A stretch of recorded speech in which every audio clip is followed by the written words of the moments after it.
Lalu benarkah biaya kuliah akan terdampak dari efisiensi anggaran di Kementerian Dikti Saintek?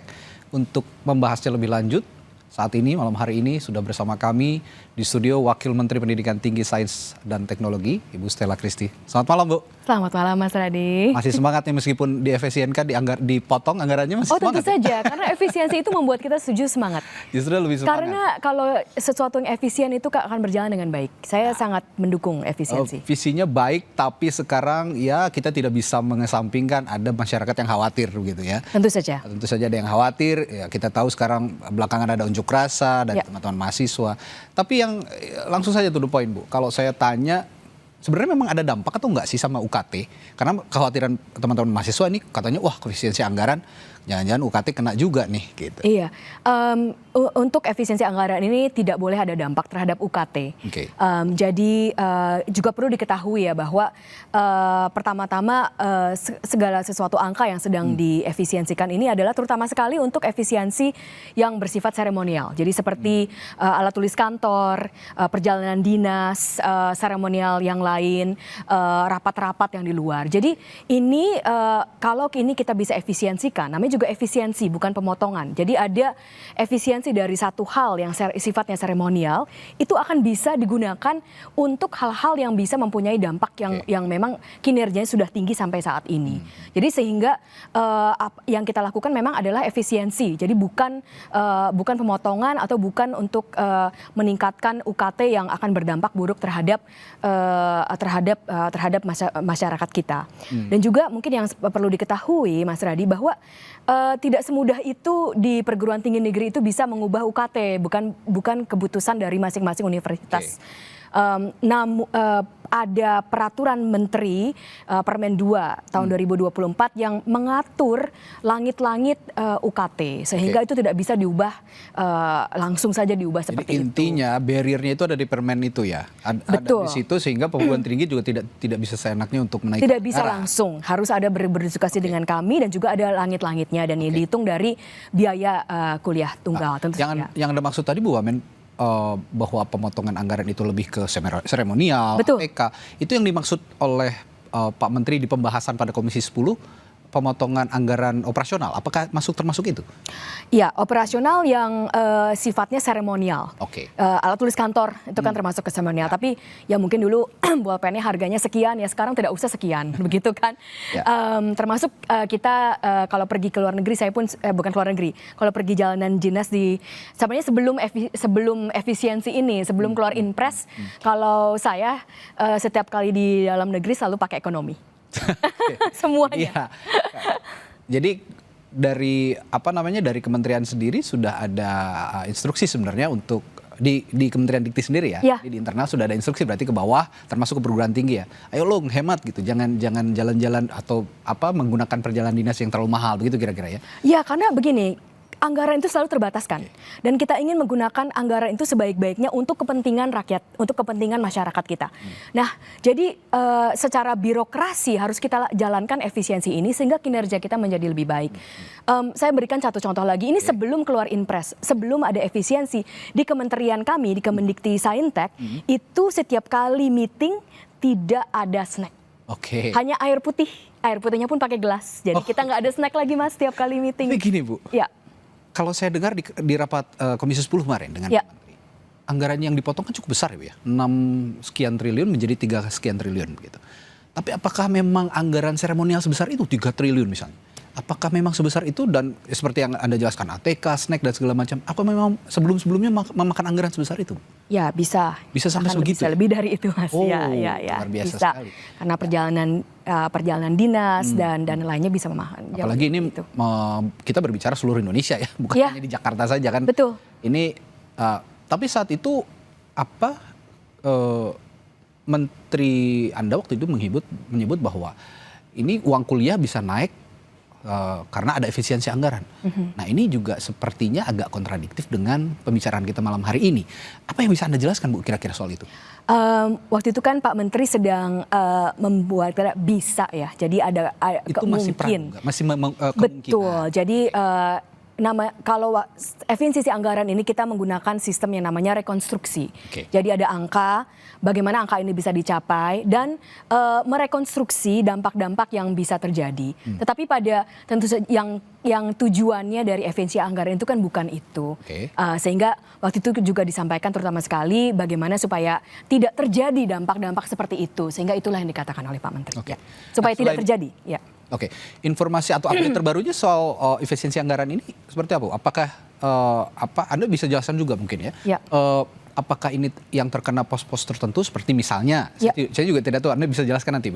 Misalnya biaya untuk beasiswa, misalnya biaya untuk riset. Apakah pos-pos itu yang terkena atau ada pos-pos lain yang terkena? Atau memang yang pertama sebenarnya dari Kementerian Keuangan itu ada instruksi yang cukup jelas. Jadi kita ada tabel untuk kategori-kategori yang seremonial. Misalnya ATK, alat tulis kantor itu diminta untuk mengefisiensi sampai 90%.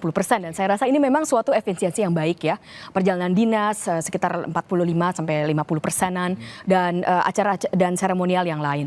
Lalu jadi itu menjadi pedoman yang bisa dipakai untuk bagaimana kita berefisiensi. Jadi kategorinya sudah jelas yang seremonial ya.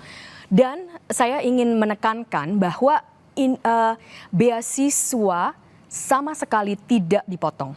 KIP kuliah, beasiswa adik, beasiswa seluruh beasiswa itu sama sekali tidak dipotong. Tapi ini bukan karena ada pernyataan dari masyarakat sehingga dikembalikan, bukan. Dari Inpres 1 2025 itu sudah jelas-jelas bahwa bantuan sosial tidak terkena efisiensi. Beasiswa itu semua termasuk bantuan sosial. Masuk ke item situ ya? Iya, jadi itu dari awal memang sudah tidak terkena efisiensi. Jadi bukan karena akhir-akhir ini ada penyampaian aspirasi sehingga ada kebijakan yang berubah. Tidak ada perubahan. Dari Inpres 1 2025 itu sudah jelas bahwa bantuan sosial tidak terkena efisiensi. Beasiswa yang ada di kementerian kami dan yang di tempat lain juga saya yakin sama sekali tidak terkena efisiensi. Bagaimana dengan riset, Bu? Dengan riset, kalau pendukung risetnya itu adalah yang termasuk kategori-kategori yang di tabel 16 gitu, tentu saja bisa diefisiensikan. Tabel 16 itu maksudnya, tabel 16 itu bagaimana, Bu, maksudnya? Ya, di tabel itu ada 16 kategori. Ya, jadi termasuk misalnya perjalanan dinasnya, untuk alat tulis kantornya. Nah, itu kategori itu kalau itu ada bagian dari proses risetnya itu akan diefisiensikan. Tetapi secara spiritnya tidak. Pak Prabowo sudah berkata dengan jelas sekali bahwa satu dari 4 kinerja yang sangat penting di pemerintah kita sekarang adalah terobosan teknologi. Dan beliau juga sudah berkata dengan jelas bahwa investasi di sumber daya manusia, pendidikan, sains dan teknologi adalah investasi yang vital. Sehingga untuk risetnya itu kami sedang optimasikan dan kami berharap untuk dalam jangka waktu sebentar akan ada berita baik bahkan bahwa riset ini akan bisa berkembang. Karena Pak Prabowo kan program prioritas utamanya, quick win-nya salah satunya itu adalah developing sumber daya manusia. Gitu. Betul.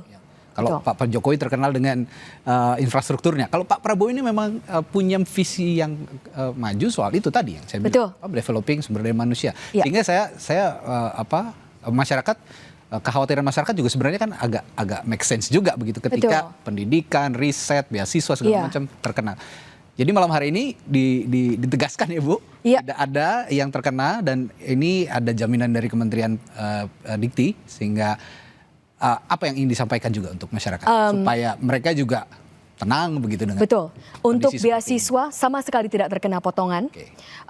Untuk yang vital seperti di riset itu kami dari Kemendikti-Saintek juga sedang mengoptimasikan supaya ada dana-dana lain yang bisa kita gunakan untuk mendukung riset kita. Dan juga ini salah satu yang sangat penting sekali bahwa program-program unggulan dari Bapak Prabowo untuk membangun sumber daya manusia kita dan juga meningkatkan ekonomi kita yang berbasis sains dan teknologi itu semuanya berhubungan. Makan bergizi gratis, cek kesehatan gratis, ini kan membangun sumber daya manusia. Tetapi juga mungkin yang mungkin menarik, kami di Kemendikti-Saintek itu juga sudah sedang menyusun bagaimana riset kita itu akan bisa menghasilkan yang bisa dipakai langsung di program makan bergizi gratis. Bagaimana riset kita bisa menghasilkan yang bisa dipakai langsung oleh cek kesehatan gratis. Sehingga itu ada hubungannya antara seluruh program-program unggulan Bapak Prabowo yang membangun SDM-nya dan juga menggunakan riset yang ada di Indonesia.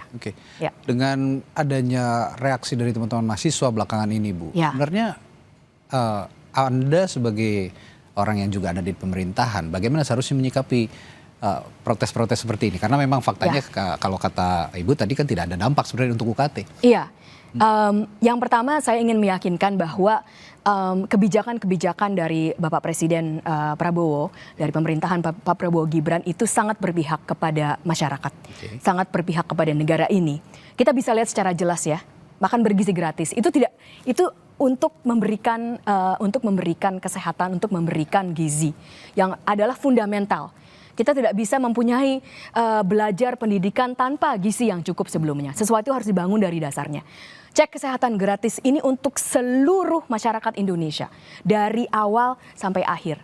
Ada juga program-program unggulan lainnya, termasuk yang sedang kita jalankan di Kemendikti-Saintek akan membangun yang namanya SMA Unggul Garuda, memberikan akses terhadap pendidikan berkualitas sains dan teknologi kepada mereka yang sebelumnya tidak mempunyai akses kepada pendidikan berkualitas ini.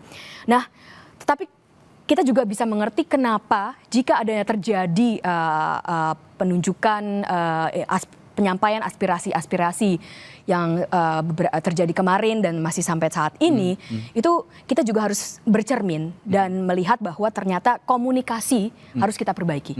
Nah, inilah jadi saya terima kasih di sini bisa bertemu dengan Mas Radi dan juga bisa berbincang-bincang dengan masyarakat karena kita perlu berkomunikasi dengan jelas. Jadi kebijakannya saya rasa sangat jelas sekali, kebijakannya itu sangat berpihak kepada masyarakat, namun kita juga harus bisa berkomunikasi, kami sebagai pemerintah komunikasinya masih belum clear, sehingga banyak yang agak salah tangkap. Mas.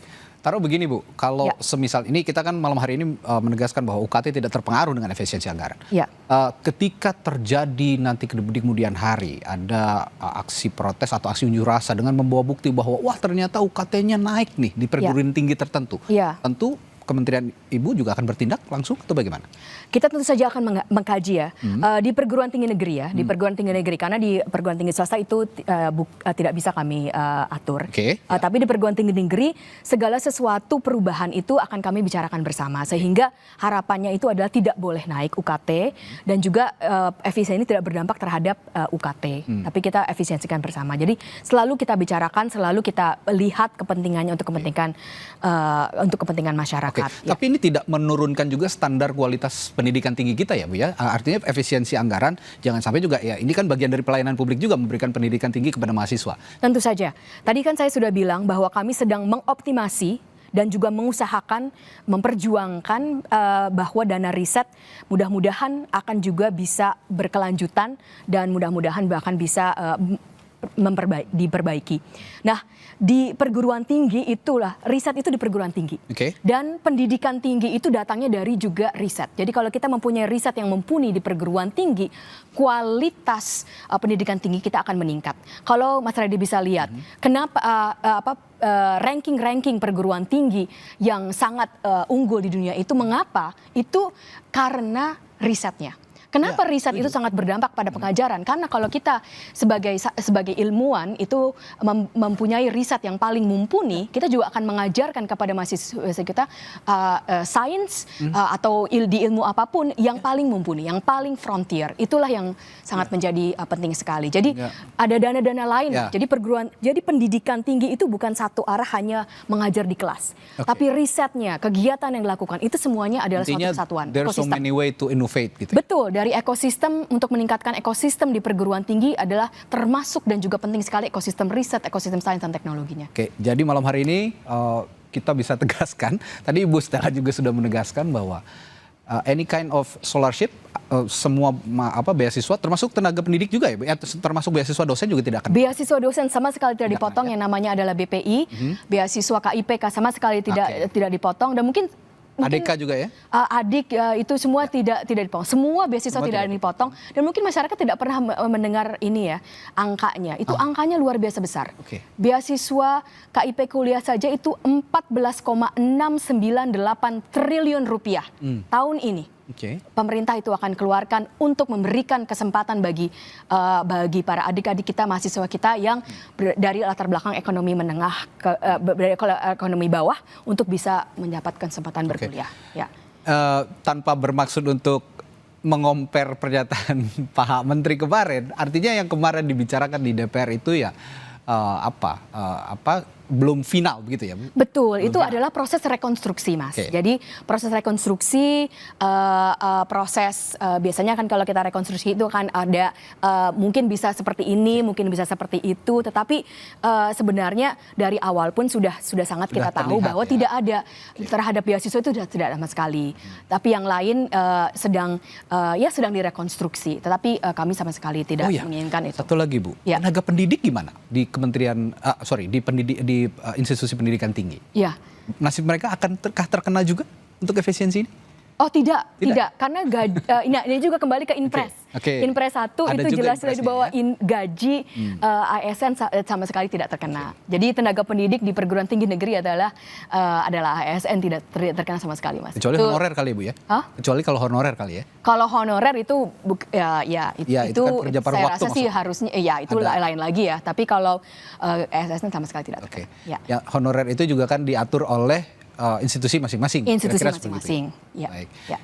Dan inilah jadi momen bahwa malam hari ini Ibu Wamen sudah clarify bahwa dipastikan beasiswa UKT untuk teman-teman mahasiswa, untuk teman-teman yang sekarang sedang berunjuk rasa, mungkin besok juga akan ada aksi, dipastikan uang kuliah tunggal tidak akan naik dan tetap bisa berkuliah dengan tenang karena tadi ada batas atasnya Bu ya.